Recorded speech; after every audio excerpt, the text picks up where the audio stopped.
Building trusted digital identities in the Web3 era. And now to welcome up our speakers. First, we have moderating this panel, Mr. Brent Sellers, Associate Director of Forensic Services at PwC. And our panelists include Gary Liu, co-founder and CEO of Terminal 3, Sandy Pang, co-founder of Scroll, and Jeffrey Chui, VP at Hedera Foundation. Over to you.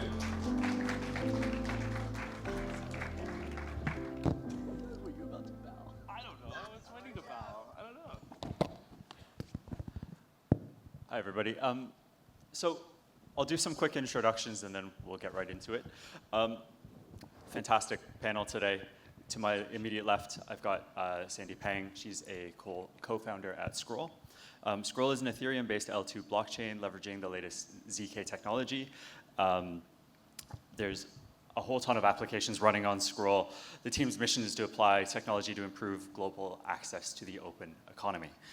Sandy was previously an investor, and her past also includes time at the Securities and Futures Commission in Hong Kong. Next to Sandy is Jeffrey Chui is Vice President and Head of APAC Ecosystems at the Hedera Foundation. He's also Executive Director and Co-Chair of the Enterprise Subcommittee at Web3 Harbour. The Hedera Foundation offers funding, technology support, and community engagement to empower individuals, developers, and organizations of all kinds to navigate and thrive in a rapidly evolving digital economy. And further along is Gary Liu. Gary is co-founder and CEO of Terminal 3. He's also chair of Web3 Harbour. Terminal 3 is a data privacy company. Its cryptographic oracle allows connection, verification, and processing of data across many private sources without the need to copy and transfer data. Identity verification is part of Terminal 3's solution, but not all of it. And I should say that Web3 Harbour is Hong Kong's leading Web3 industry association. Please do check it out if you're interested. So, identity. It's a broad topic, means many things to many people. Maybe I'll throw this first to Gary. Gary, what do we mean by identity, or at least for our purposes today?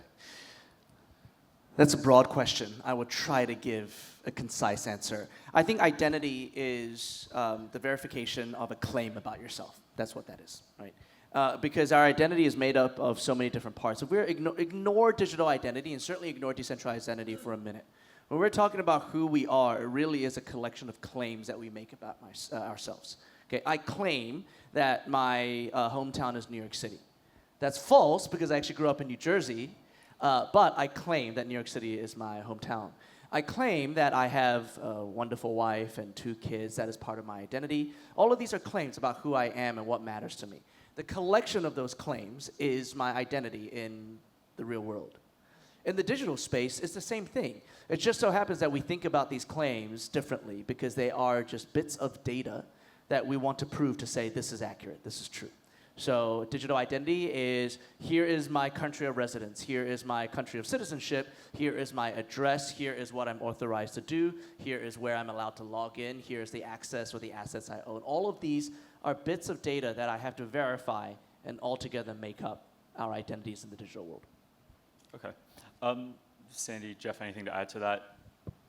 I loved Gary's answer. I think conceptually in the offline world, we make a lot of decisions around what we emphasize as a part of our identity. Everyone embodies like hundreds of thousands of different facts and threads about what makes who you are, but there is a proactive selection process in how you introduce yourself and how you present yourself in the real world.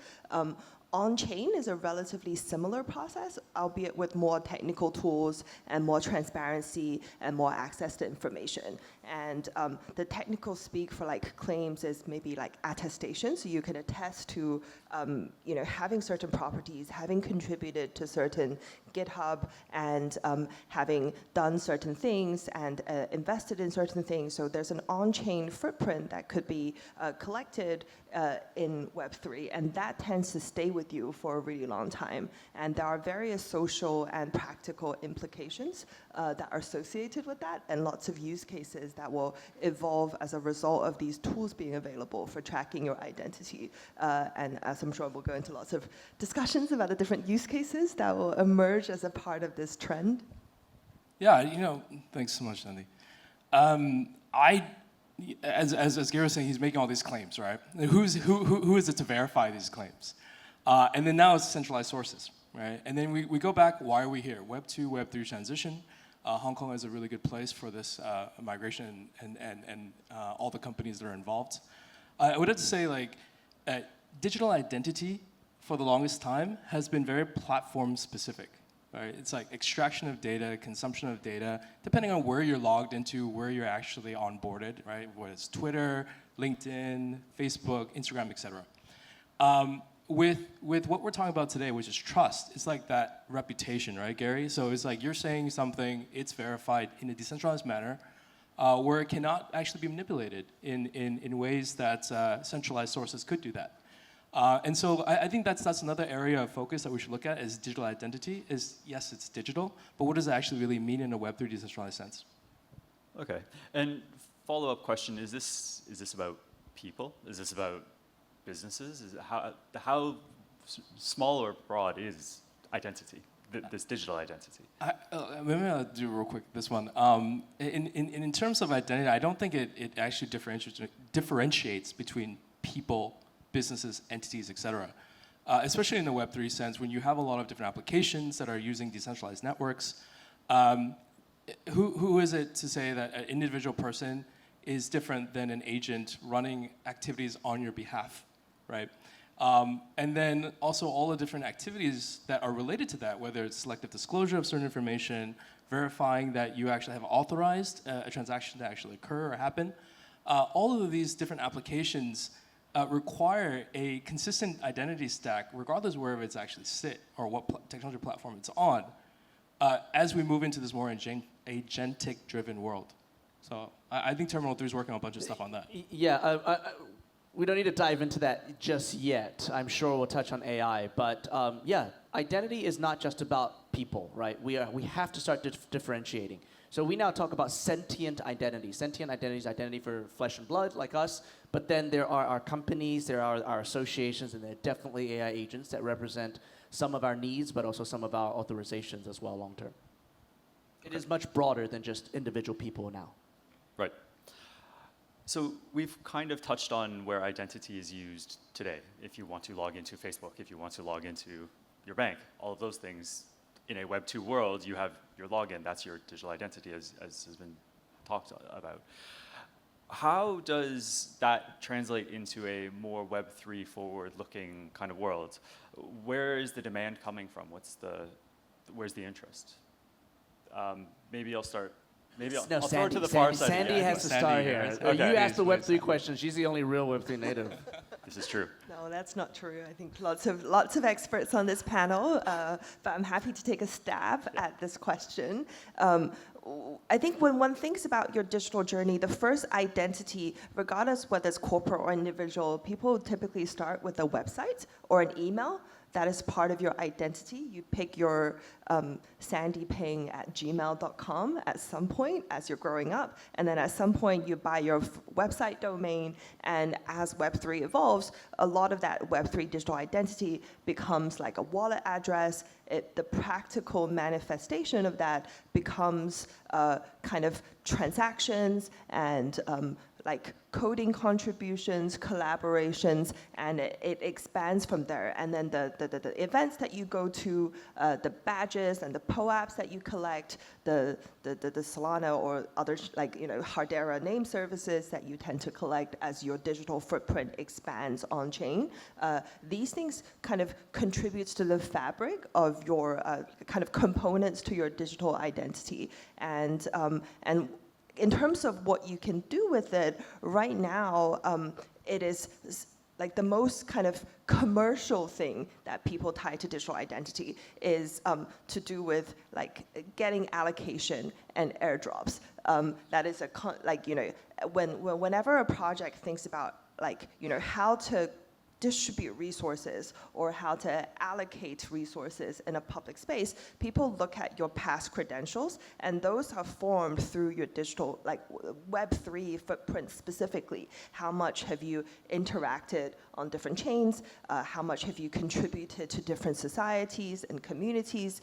Who are you socially tied to? How much did you write on Twitter? And what are your, how opinionated you are about certain issues? And these will all decide on how pockets of certain resources are being allocated. And so there is increasingly a monetary value that are attached to your identity. And in this scenario, part of the questions is kind of like similarly to corporate identities, and lots of people, sometimes you meet people with like 10,000 accounts on Twitter and like lots and lots of wallets. And when that ties into kind of like how do you live a fuller and financial life on chain, and how do you protect kind of what you do on chain, and what is there to protect? I think these start to become very poignant questions. I think I'll start with, I'll leave with one last story. So there is a very kind of successful application on Scroll right now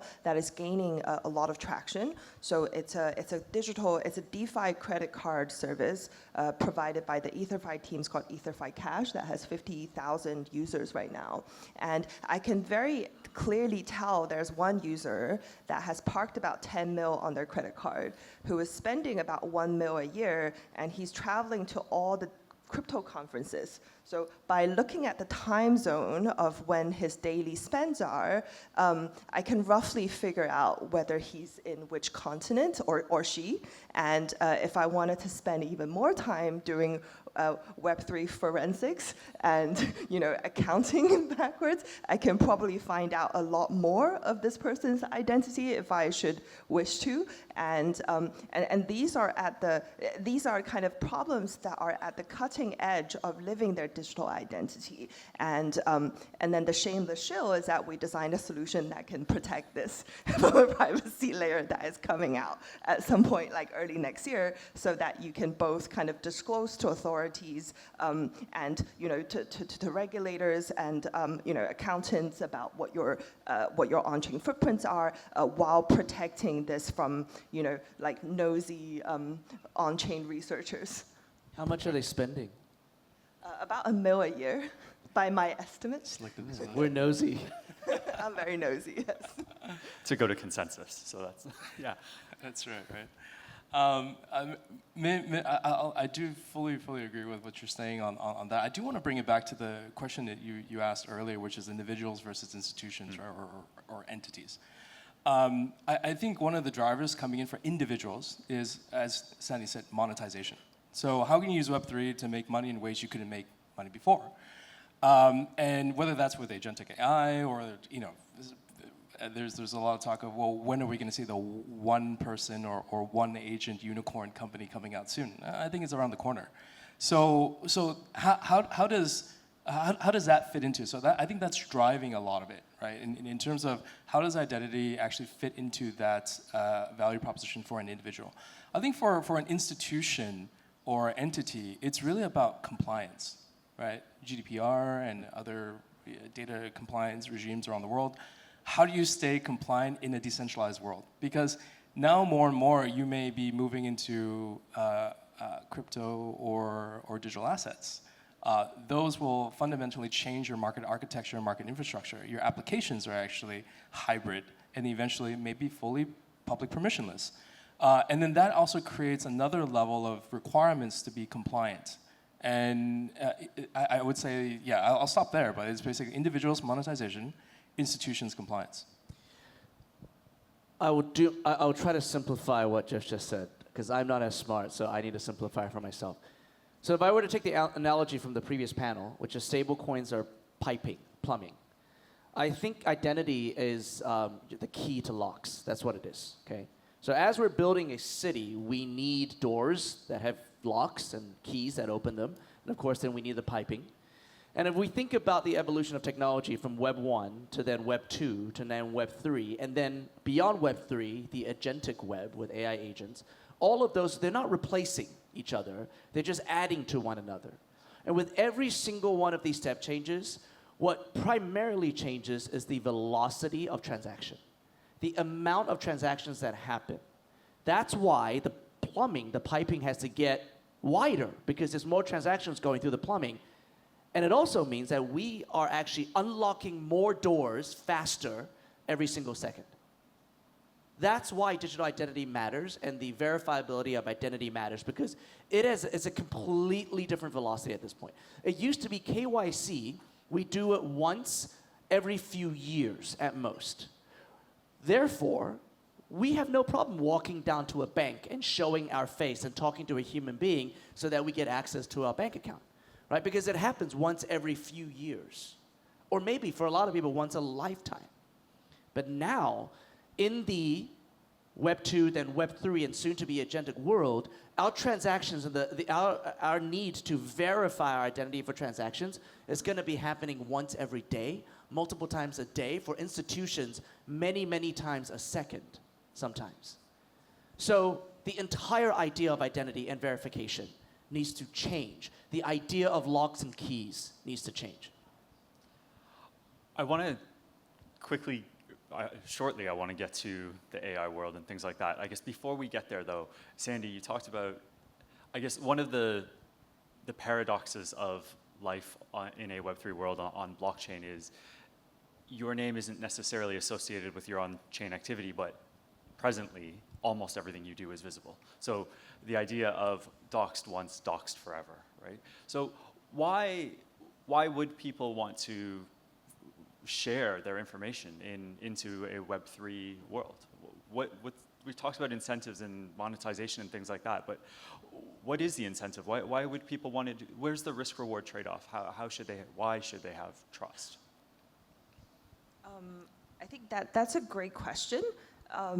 I think in a world, I think a lot of that comes into what is what matters in an agentic world, in a world where Web3 and also Web2 is flooded with AI.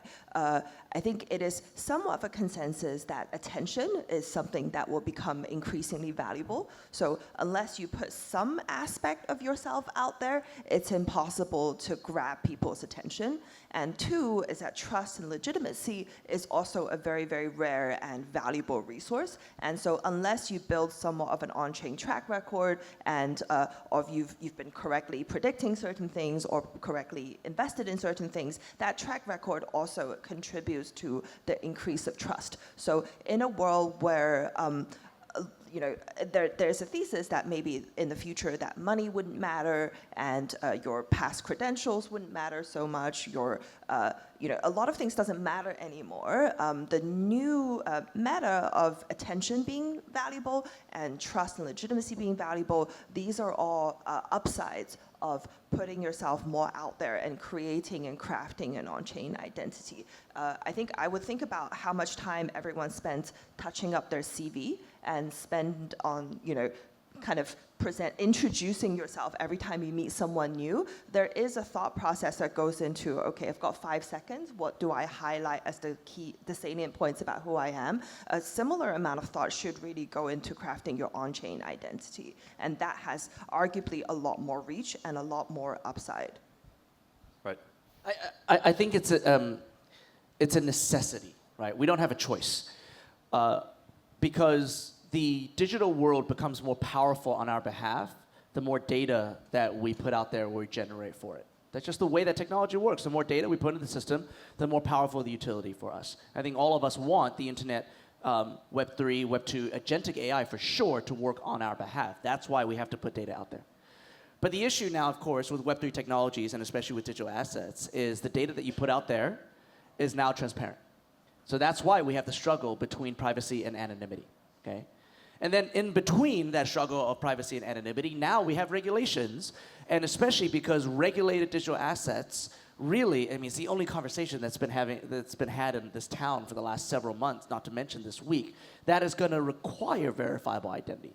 So at this point, we don't have a choice. We can talk all day that we prefer data that is anonymous to be on-chain so that we get value out of it without doxing ourselves. But at the end of the day, we don't have the choice between anonymity and, well, I mean, we don't have the regulatory choice of anonymity versus privacy. We just have to find an abstraction that allows us to have both. Okay. Moving on to the idea of AI. I mean, although I work a lot with crypto native companies, a lot of what I see is still actually very Web 2. So this idea of KYC, it happens every few years, is exactly the way things work, actually. If you want to open a crypto account with a regulated crypto exchange, you're going to do your selfie, you're going to take a picture of your ID card, and then they might ask again in a few years. AI is scary when you start thinking about identity in that context. Deepfakes can fake a person doing a selfie. AI can come up with very high quality forged documents. AI feels like a threat to identity as we understand it in the regulated context today. But surely there's opportunity there. There's the power of agentic AI. Surely from a authentication verification perspective, AI is also part of the solution, not just part of the problem. How does that fit into what you're seeing in your kind of different conversations in your different businesses? Is AI must be part of the solution. How is it part of the solution, I guess? For identity? For identity. Right now, it is just the problem. Just a problem. I mean, I don't know. Maybe the two of you guys just have a different perspective. But right now, AI is presenting only problems in the identity world, at least the way that we view it and the way that we've seen it, not solutions. But it's not just about the deep fakes, Brent. Deepfakes are a thing. Obviously, we hear about it in the news all the time. Deepfakes of videos now convincing staff members to release funds, tricking investors into investing in things that don't actually exist, all these things. But that again, the velocity of that is still relatively slow. You're still trying to convince another human being, and then the other human being uses traditional rails to give into the scam, right? The issue is actually that AI agents are now very, very good at pretending to be us without the visuals, literally by code. So they can log into our bank accounts and do whatever they want with our bank accounts, or they can actually gain control of our wallets and do transactions on decentralized exchanges on our behalf. But sometimes we lose control of that authorization. They can do it not on our behalf, not without authorization. That velocity is a whole nother speed. That stuff, without having to go through human beings and traditional rails, means things settle atomically, instantaneously. All the great things about Web3 that we have been talking about for the last several years are being taken advantage of by AI agents that are doing things that nefariously, right? So to me, that's a massive problem. We do not have identity infrastructure, at least not scaled, nor identity standard, to be able to say, are we talking to the right agent? Do they actually have the authorization that they claim that they have? We don't have a way to verify that right now at scale. That we need to solve for. I don't have an answer for it. I mean, Gary made multiple really, really good points. Yeah. And I mean, the situation is very nascent. Again, standards is key. Right? We have some standards, we have some frameworks, we have some best practices. I will respond in a recommendation or maybe a different way of thinking about it. I look at the audience. I think some of the audience had CDs, had tapes, right? Listen to your music before in a certain way. And then also you probably moved over and used Napster at the very early stages. And people used to say, Don't age us. Oh, come on. What's your I CD? have no idea what you're talking about. Yeah. What is this thing? So I don't know if people remember, but back in the day when you were saying, oh, you had to download music, and this music was a problem. The music industry, for the IP, identity, and everything, made it a substantial issue. But you fast forward with the industry leaning into it, right? Where data is actually shared, where the music is actually distributed in digital formats.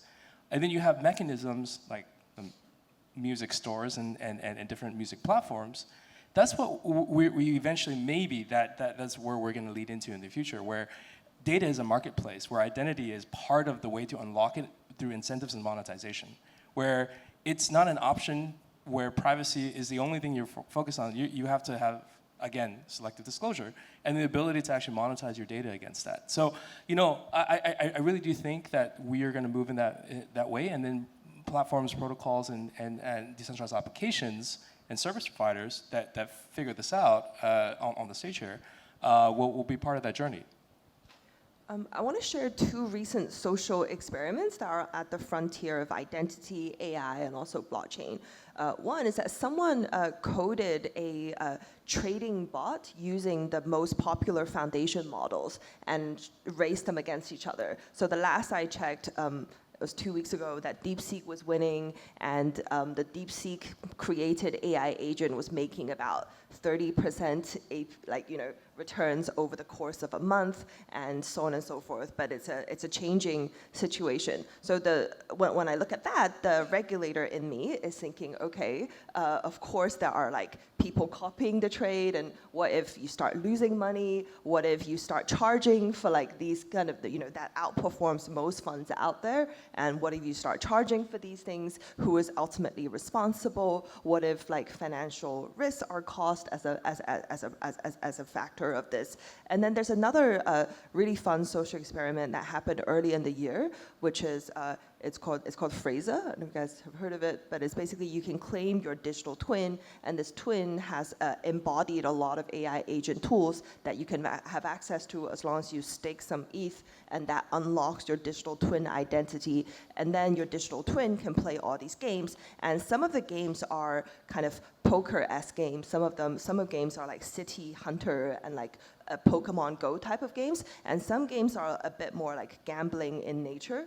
And then the main game host, called Fraser, this AI agent, collects kind of like a spread on all of the games that she runs. And then it's a question of, okay, what is the identity of this autonomous agent, which is decentralized governed. It's not governed by one individual. There's a somewhat free-floating wallet out there that is collecting more and more of game proceeds from people participating. And if this continues to go very well, this might become one of the most profitable kind of on-chain game runners out there. And which jurisdiction would it tie in? Does this have legal status anywhere in the world? I think all in all, I think like Gary and also everyone on the panel said, this is a new arena, and I don't think any government is particularly super ready for this. But I think government identification and also just embracing all the digital tools out there, that is still a very strong anchor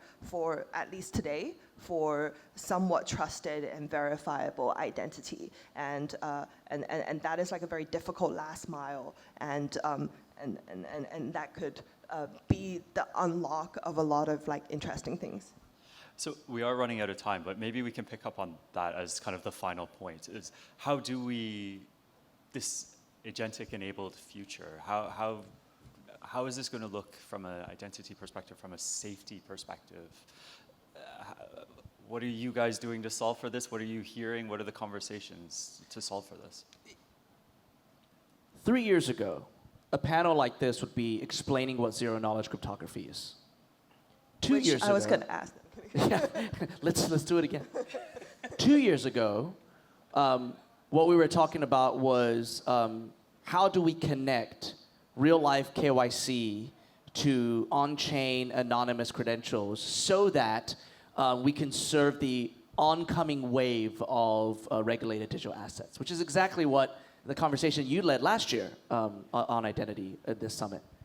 This year, we're talking about AI because we finally found the critical problem that digital identity is needed to solve, and also the killer app for digital identity. It is AI. It's the agentic world. So what do we need to do? Well, first of all, we need to more so acknowledge and talk about the existential crisis of data privacy and security because of the rise of the AI agent. Okay, agents bring a lot of good to the world. I want to acknowledge that up front. But it also can create a lot of problems. And the major keystone building block for a secure agent-to-agent economy has to be identity. We have to be able to identify these things, where they come from, what authorizations they have, who is operating them. Okay, we have to start there. So if we don't talk about the risk, we're not going to understand that the solution starts with identity, and we're not going to incentivize the right people to build it.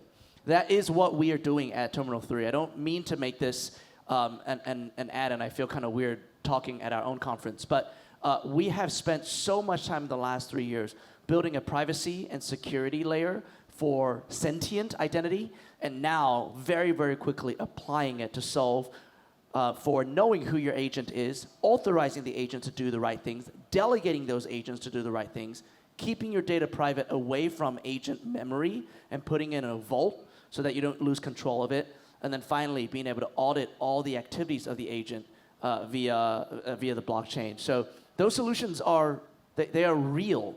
It's just a matter of companies, large companies deploying agents, caring about privacy and security enough to deploy them. I'll just answer this from an L1 perspective, right? So in the title, I look after ecosystem growth for Hedera. One of the things for us is identity as a primitive moving forward into a digital asset, virtual asset world, both on-chain from a DeFi perspective as well as traditional Web 2 to Web 3. And so what does that mean? For us, we're going out and making sure that we have a commitment to our builders, which basically is our #1 focus group, and having a commitment to open source. And that's our small part that we can create some form of standardization. And through the standardization of actually applications taking virtual assets or digital assets to market, as well as other use cases around DeFi and other on-chain activities, pulling identity into that and making sure that that is a base fundamental pillar of each one of those open source toolkits functionality. And that's where we're working with trusted partners like Terminal 3 to bring their technology into our open source toolkits, open source studios, so you can launch a stablecoin quickly with identity at the focus point. You can tokenize an asset properly. You can actually build a agentic AI business on-chain deployed through infrastructure on Hedera with identity as a pillar. So I think that's like a small way of us trying to get to standardization, working with the industry. Sandy, last word. I think one thing that this panel made me think about, I used to make the analogy between your bank account and your stock brokerage account to your Web3 wallet and the various DeFi strategies you could build. But now I think maybe a new meta is that you should think about your CV or LinkedIn profile versus your Web3 identity, and another as in like your wallet and names and attestations. And then another analogy is between kind of like Slack, kind of how you run your business off-chain, versus kind of like how you run your like agent stack on-chain, as you can mobilize all these agents to do various jobs for you. That could be like a kind of an organization in and of itself, and how would that interaction look like? So I think there's lots to do around that like one-man plus agent process on-chain, and also with Terminal 3. And also lots of stuff to be built out on Hedera, and lots of kind of fun tracking devices and all the tools that Ethereum has to offer on Scroll. So lots to explore, hopefully. I think everyone, EVM. lots of action points after this panel. Great. Thanks very much. Thank you, everyone. All right. Thank you very much to our panelists. Can we get a